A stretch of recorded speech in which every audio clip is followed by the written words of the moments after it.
Egypt, the president of the last conference of parties and the leader of all COP negotiations during the last year, says it's extremely worried. Giving his final words as president of COP27, Egyptian Foreign Minister Sameh Shoukry said that climate financing is shrinking at a time it should be doubling.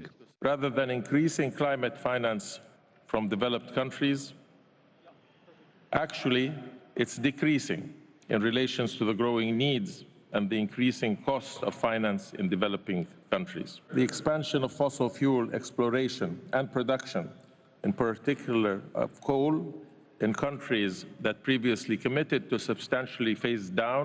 Another worrying sign is the increased gap in renewable energy expansion and availability.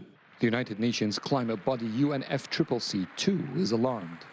We are taking baby steps, stepping far too slowly from an unstable world that lacks resilience to working out the best responses to the complex impacts that we are facing. We must teach climate action to run, because this has been the hottest year ever in humanity. So many terrible records were broken. Science tells us we have around 6 years before we exhaust the planet's ability to cope with our emissions, before we blow through 1.5-degree limit. The presidency of COP moved to Sultan Ahmed Al Jaber, the former head of the Abu Dhabi National Oil Company. Leading one of the biggest power companies in the world, Al Jaber called participants to lead what he described as unconventional changes in climate negotiations. Since Paris, we have made some progress.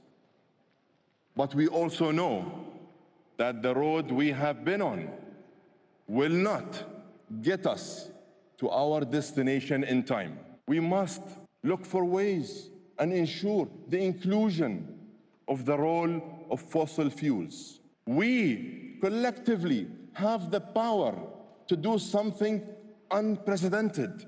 The UAE says COP this year will engage intensively with high-emission industries like aluminum, steel, cement, and public transportation. Unlocking affordable green financing for developing countries and allocating finance for the Loss and Damage Fund remain to be a major challenge and a target for participants this year. Criticism fell on the UNFCCC for choosing an oil-rich nation like the UAE to lead and influence climate talks throughout the next year. However, some say that the Gulf nation's influential power in the oil and gas field could finally ease the usual deadlock with oil giants across the world. Adel El Mahrouky, CGTN, Dubai.